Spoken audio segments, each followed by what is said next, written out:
नमस्कार दोस्तों, स्वागत है आप सभी का आपके अपने YouTube चैनल ऑब्जेक्टिव सेंटर पर। इस वीडियो में दोस्तों हम लोग देखने वाले हैं ITI इलेक्ट्रीशियन फर्स्ट ईयर का दोस्तों ऑफिशियल क्वेश्चन पेपर। और दोस्तों ये जो एग्ज़ाम हुआ है दोस्तों 19 दिसंबर 2023 को दोस्तों ये पेपर हुआ था। तो आप लोग इसको देखिएगा क्योंकि दोस्तों पिछले साल से काफ़ी ज़्यादा क्वेश्चन रिपीटेड होते हैं। तो चलिए हम लोग स्टार्ट करते हैं। तो देखिए दोस्तों, यहाँ पर देखिए दिसंबर में जो ये एग्ज़ाम हुआ है ये बैक पेपर वालों का हुआ था। तो ये जो पेपर है दोस्तों बैक पेपर वालों का है। हालांकि कोई डिफरेंस नहीं है चाहे आपका मेन एग्ज़ाम हो या फिर बैक पेपर का, क्योंकि सभी में सेम क्वेश्चन पूछे जाते हैं, रिपीटेड होते हैं कई सारे क्वेश्चन। तो आप लोगों को इसको ज़रूर देखना चाहिए। और ये दोस्तों हम लोगों का चौथा सेट है। अगर आप लोग पिछला 3 सेट नहीं देखें तो डिस्क्रिप्शन बॉक्स में आपको लिंक दिया गया है, आप लोग जाके वहाँ से चेक कर सकते हैं।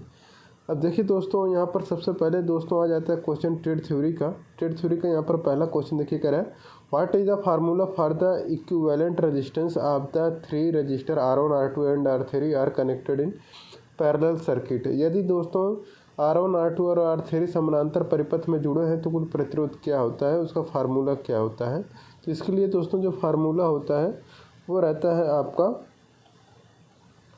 कि वह जो 1/R इक्वल टू होता है 1/R1 प्लस 1/R2 ऐसे करके रहता है। तो यहाँ पर 1/R को पलट करके R कर दिया है, तो यहाँ पर आपका ऑप्शन नंबर ए करेक्ट हो जाएगा। ठीक।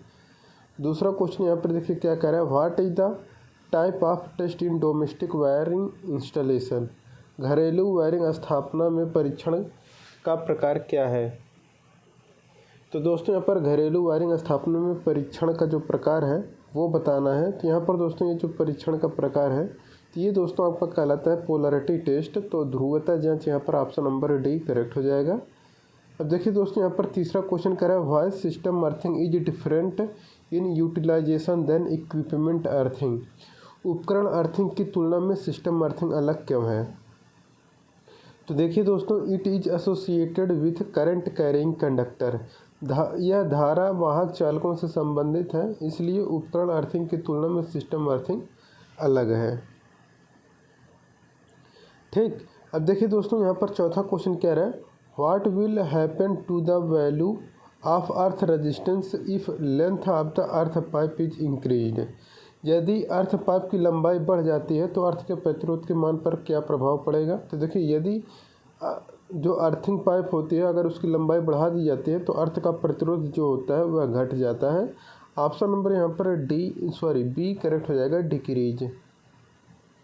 पांचवा क्वेश्चन देखिए क्या कह रहा है, what is the formula to find voltage drop of AC single phase wiring circuit. AC एकल फेज वायरिंग परिपथ के वोल्टेज पथ को निकालने का सूत्र क्या है। तो ये दोस्तों voltage drop equal to I/R volt. छठा क्वेश्चन कर रहा है, which method of soldering is used for quantity production and for thinning work. मात्रा उत्पादन और टिनिंग कार्य हेतु कौन सी सोल्डरिंग विधि प्रयोग की जाती है। देखिए मात्रा उत्पादन और टिनिंग कार्य हेतु जो सोल्डरिंग विधि प्रयोग की जाती है वह रहता है दोस्तों आपका deep soldering. Option number D correct हो जाएगा, डीप सोल्डरिंग।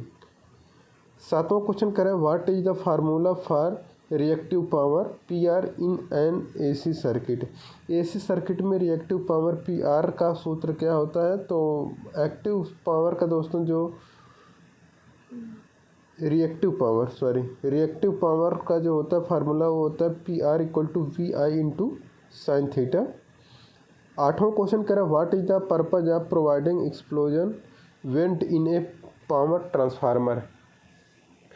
पावर ट्रांसफार्मर में विस्फोट वेंट प्रदान करने का उद्देश्य क्या है। तो देखिए पावर ट्रांसफार्मर में विस्फोट वेंट प्रदान करने का जो उद्देश्य रहता है वो रहता है आपका प्रेशर रिलीजिंग। तो आपका यहाँ पर दोस्तों प्रेशर रिलीजिंग आपका करेक्ट आंसर हो जाएगा।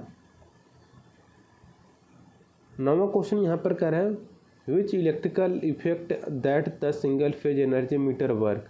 एकल चरण ऊर्जा मीटर कौन से विद्युत प्रभाव पर काम करता है। तो देखिए जो सिंगल फेज एनर्जी मीटर होता है यह दोस्तों इंडक्शन इफेक्ट यानी कि प्रेरण प्रभाव पर कार्य करता है। 10वां क्वेश्चन है, what is the name of the part of electric iron. विद्युत इस्त्री के भाग क्या है। तो दोस्तों देखिए जो विद्युत इस्त्री के भाग होते हैं ये आपका है, ये जो पार्ट है ये आपका सोल प्लेट कहलाता है। ऑप्शन नंबर डी करेक्ट हो जाएगा, सोल प्लेट। 11 नंबर का क्वेश्चन देखिए क्या करें, what is the tool used to bend conduit. Conduit को मोड़ने के लिए किस उपकरण का उपयोग किया जाता है? तो देखिए दोस्तों, कंड्यूट को मोड़ने के लिए जिस उपकरण का उपयोग किया जाता है वह रहता है हिक्के। तो ऑप्शन नंबर यहाँ पर डी करेक्ट हो जाएगा, हिक्के। 12 नंबर क्वेश्चन करें, what is the name of the instrument? यंत्र का नाम बताना है। तो दोस्तों ये जो यंत्र आपको दिखाया गया है ये यंत्र कहलाता है दोस्तों आपका एब्सोल्यूट इंस्ट्रूमेंट। ऑप्शन नंबर यहाँ पर डी करेक्ट हो जाएगा, एब्सोल्यूट इंस्ट्रूमेंट। 13 नंबर क्वेश्चन करें, what is the name of the safety sign? ये जो आपको सेफ्टी साइन दिखाया गया है इसका नाम बताना है। तो ये जो सेफ्टी साइन है दोस्तों आपका इंफॉर्मेशन साइन सूचनात्मक चिन्ह है। 14 नंबर क्वेश्चन करें, what is the length of thread on rigid conduit as per BIS? BIS के अनुसार कठोर कंड्यूट पर थ्रेड की लंबाई क्या होती है? जो होता है 11 mm से 27 mm तक होता है। 15 नंबर क्वेश्चन है, what is the unit of capacitance? संधारित्र की इकाई क्या होती है? तो संधारित्र की इकाई होती है फैराड। 16 नंबर क्वेश्चन करें, what is the cooling method of transformer? Transformer की शीतलन विधि क्या है? तो दोस्तों देखिए, ट्रांसफार्मर की जो शीतलन विधि है यहाँ पर फिगर में दिखाया गया है, ये आपका कहलाता है दोस्तों ऑयल नेचुरल कूलिंग। तो ऑयल नेचुरल कूलिंग, तेल प्राकृतिक ठंडा, करेक्ट आंसर हो जाएगा। 17 नंबर क्वेश्चन करें, what is the function of stirrer motor in microwave oven? Microwave oven में स्टीयरर मोटर का कार्य क्या है? तो स्टीयरर मोटर का दोस्तों माइक्रो ओवन में जो कार्य होता है वो रहता है revolves and reflects the electromagnetic energy. यह घूमता है और विद्युत चुंबकीय ऊर्जा दर्शाता है। आपका करेक्ट आंसर हो जाएगा। 18 नंबर क्वेश्चन है, what is the purpose of bedding insulation of underground cable? भूमिगत केबल में बेडिंग का उद्देश्य क्या है? भूमिगत केबल में बेडिंग का जो उद्देश्य रहता है वो रहता है protect the metallic sheath against corrosion, यानी कि क्रोजन से बचने के लिए मेटालिक शीथ जो होता है उसको संक्षारण से बचाता है। ठीक। 19 नंबर क्वेश्चन है, which conductors are used for distribution line? Distribution line में कौन सा कंडक्टर प्रयोग करते हैं? तो इसके लिए बेयर कंडक्टर का प्रयोग करते हैं डिस्ट्रीब्यूशन लाइन में। 20 नंबर क्वेश्चन है, which one defines the change in resistance in ohm per degree centigrade? कह रहा ओम प्रति डिग्री सेंटीग्रेड में प्रतिरोध में परिवर्तन को कौन परिभाषित करता है? ये टेम्परेचर कोफिशिएंट यानी कि तापमान गुणांक। आपका ऑप्शन नंबर बी करेक्ट हो जाएगा। 21 नंबर क्वेश्चन करें, which is used for making solar cell? Solar cell बनाने के लिए किसका उपयोग किया जाता है? तो सिलिकॉन का प्रयोग हम लोग सोलर सेल बनाने के लिए करते हैं क्योंकि ये अर्धचालक होता है। 22 नंबर क्वेश्चन है, what is the mega reading in a dead short wiring installation? Dead लग वायरिंग इंस्टॉलेशन में मेगर क्या पड़ता है? तो 0 मेगावाट पड़ता है। 23 नंबर क्वेश्चन है, what is the type of test in the wiring installation? Wiring installation में परीक्षण का ये प्रकार कौन सा है? तो ये जो दोस्तों वायरिंग सिस्टम दिखाया गया है ये आपका insulation resistance test between conductor and earth है। तो चालकों एवं भूमि के मध्य कुचालक प्रतिरोध की जाँच का ये फिगर दिया गया था। 206 नंबर यहाँ पर दोस्तों 24 नंबर का क्वेश्चन करा, what is the maximum permissible load for a power sub circuit as per I rule? आई नियमों के अनुसार पावर जो सब सर्किट होता है उसका अधिकतम अनुमेय भार कितना होता है? तो वो रहता है आपका 3000 वाट। 25 नंबर का क्वेश्चन कह रहे हैं, what is the purpose of separator in lead acid battery? सीसा अम्ल बैटरी में विभाजक का उद्देश्य क्या है? तो देखिए सीसा अम्ल बैटरी में विभाजक का जो उद्देश्य है वह दोस्तों to avoid short in between the positive and negative plate, धनात्मक एवं ऋणात्मक प्लेट के मध्य लघुपतन होने से रोकना। 26 नंबर क्वेश्चन है, what is the minimum cross sectional area of copper conductor for flexible card as per BIS? BIS के अनुसार नम्य कार्ड के लिए कॉपर कंडक्टर का न्यूनतम क्रॉस सेक्शनल क्षेत्र क्या है? तो ये दोस्तों 0.5 mm स्क्वायर का।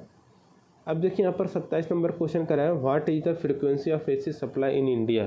तो इंडिया में दोस्तों जो AC सप्लाई होती है उसकी फ्रीक्वेंसी होती है 50 हर्ट्ज की।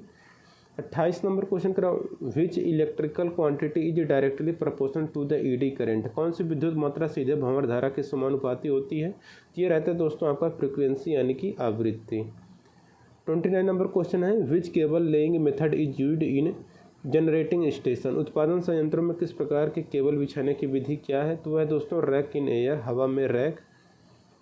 30 नंबर क्वेश्चन देखिए क्या कह रहा है, what is the power factor in a 3 phase power measurement of 2 watt meter showing equal reading? 3 कला शक्ति मापन में 2 वाट मीटरों में समान रीडिंग दिखाने का शक्ति गुणांक क्या है, तो वो है दोस्तों 1। 31 नंबर क्वेश्चन देखिए क्या कह रहा है, कह रहा which loss of transformer is determined by short circuit test. Short circuit test द्वारा ट्रांसफार्मर के किस हानि का निर्धारण किया जाता है। देखिए शॉर्ट सर्किट टेस्ट द्वारा ट्रांसफार्मर के द्वारा कॉपर लॉस की हानि का निर्धारण किया जाता है। 32 नंबर क्वेश्चन करें, what is the reason of lamp glowing dim and motor running slow in a domestic wiring circuit.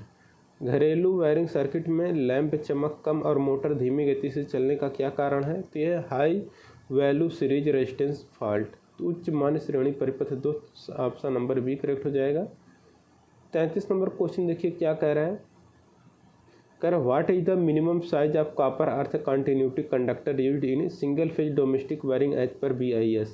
BIS के अनुसार एकल चरण घरेलू वायरिंग में तांबा अर्थ निरंतरता कंडक्टर का न्यूनतम आकार क्या होता है, तो ये होता है 1.5 mm² का। 34 नंबर क्वेश्चन कह रहा है यहाँ पर, what is the expansion of ECC। ECC का फुल फॉर्म होता है earth continuity conductor. 35 number question है, which type of watt meter. ये किस प्रकार का वाट मीटर दिखाया गया है, तो दोस्तों ये जो वाट मीटर है ये आपका है दोस्तों 2 element 3 phase watt meter, option number D correct हो जाएगा। 36 नंबर क्वेश्चन है, what is the name of the cautionary sign. ये जो आपको साइन दिखाया गया है ये देखिए पेडेस्ट्रियन क्रॉसिंग का है, तो पैदल crossing, option number A correct हो जाएगा। 37 नंबर क्वेश्चन कर रहा है, what is the indication of neon polarity indicator used for checking AC supply.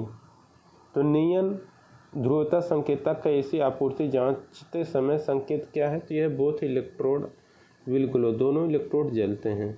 38 number question है, what is the name of the soldering method. ये जो सोल्डरिंग मेथड की विधि दिखाई गई है ये कौन सा है, तो यहाँ पर देखिए एक गन के माध्यम से किया जाता है, तो ये आपका सोल्डरिंग गन है आपका, क्योंकि यहाँ पर देख सकते हैं हाथ में ये जो गन है तो गन के माध्यम से सोल्डरिंग हो रहा है, तो सोल्डरिंग गन। अब देखिए वर्कशॉप कैलकुलेशन एंड साइंस का क्वेश्चन आ गया दोस्तों, how many millimetres are there in 1 inch. 1 inch में कितने mm होते हैं, तो 25.4 mm होते हैं। दूसरा question, what are the 2 classification of system of unit. इकाइयों की प्रणाली के 2 प्रकार कौन से हैं, तो एक फंडामेंटल यूनिट होते हैं और एक डिराइव्ड यूनिट होते हैं, मौलिक और व्युत्पन्न मात्रक। तीसरा क्वेश्चन कह रहा है, what is the equal to the sine theta. तो साइन थीटा बराबर होता है लंब बटा कर्ण, तो लंब मतलब होता है आपका अपोजिट साइड, कर्ण मतलब होता है हाइपोटेनस। चौथा क्वेश्चन यहाँ पर, which is example for first order liver. First order liver का उदाहरण कौन है, तो ए पेयर ऑफ साइजर्स या सीजर्स, तो सीजर्स का एक पेयर ये आपका फर्स्ट ऑर्डर लीवर का उदाहरण है। पांचवा क्वेश्चन है कि 0.456 दशमलव भिन्न को प्रतिशत में बदलना है तो कितना होगा, इसमें 100 का गुणा कर दीजिए तो 45.6% हो जाएगा। अब देखिए यहाँ पर छठा क्वेश्चन करें, which is example for third order liver. तृतीय ऑर्डर लीवर का उदाहरण कौन सा है, तो यह आपका फॉरसेप्स। अब इंजीनियरिंग ड्राइंग का दोस्तों यहाँ पर 6 क्वेश्चन देखने को मिलेगा। Compass used to draw for, compass का उपयोग किसको ड्रा करने के लिए किया जाता है, तो वृत्त खींचने के लिए हम लोग कंपास का प्रयोग करते हैं। दूसरा क्वेश्चन है कि which drawing dimension is correct as per standard drawing practice. Drawing अभ्यास के अनुसार कौन सा ड्राइंग आयाम सही है, तो इसमें दोस्तों जो ड्राइंग आयाम सही है वो है आपका ऑप्शन नंबर डी वाला, ये दर्शाने का तरीका सही दर्शाया गया है। तीसरा क्वेश्चन है, ये जो सामग्री है किसका सिंबल है, तो ये दोस्तों आपका स्टील का, तो इस्पात यहाँ पर करेक्ट आंसर हो जाएगा। चौथा क्वेश्चन कह रहा है, कौन से सर्कुलर मानक से ढंग से दर्शाया गया है, तो ये दोस्तों इस तरह से सर्किल दर्शा के और इसको यहाँ पर 550 इस तरह से यहाँ पर इसका डाया बताया गया है, तो ये दर्शाने का तरीका सही है। अब देखिए यहाँ पर अगला क्वेश्चन 5वां है कि लाइन बी को पहचानना है। तो यहाँ पर दोस्तों ये जो लाइन बी है यहाँ पर आप लोग देख पा रहे हैं, ये जो लाइन बी है दोस्तों ये आपका कहलाता है डायमेंशन लाइन। ठीक, ऑप्शन नंबर सी करेक्ट हो जाएगा, डायमेंशन लाइन। और यहाँ पर ये कौन सी सामग्री कन्वेंशनल सिंबल दर्शाया गया है, तो ये जो कन्वेंशनल सिंबल है दोस्तों ये आपका कंक्रीट का है। तो दोस्तों यहाँ पर इस तरह से आपका कंप्लीट होता है। दोस्तों ये जो पेपर है ये बैक पेपर वालों का था, इसलिए एम्प्लॉयबिलिटी इसके लिए यहाँ पर जो 25 क्वेश्चन आता है इसमें नहीं है। ठीक, तो 25 क्वेश्चन इसमें नहीं है क्योंकि स्टूडेंट का एम्प्लॉयबिलिटी स्किल में बैक नहीं लगा होगा, तो इसलिए यहाँ पर नहीं दिया गया है। ठीक, तो ये दोस्तों ऑफिशियल पेपर था। तो वीडियो अच्छा लगा वीडियो को लाइक करें, अपने दोस्तों के साथ शेयर करें। जिनको PDF डाउनलोड करना है इस ऑफिशियल वेबसाइट को विजिट करना है objectivecenter.in, और ITI एग्जाम का एक सेक्शन दिखेगा, उस सेक्शन में जा कर के आप अपना PDF डाउनलोड कर सकते हैं। मिलेंगे नेक्स्ट वीडियो में, थैंक यू।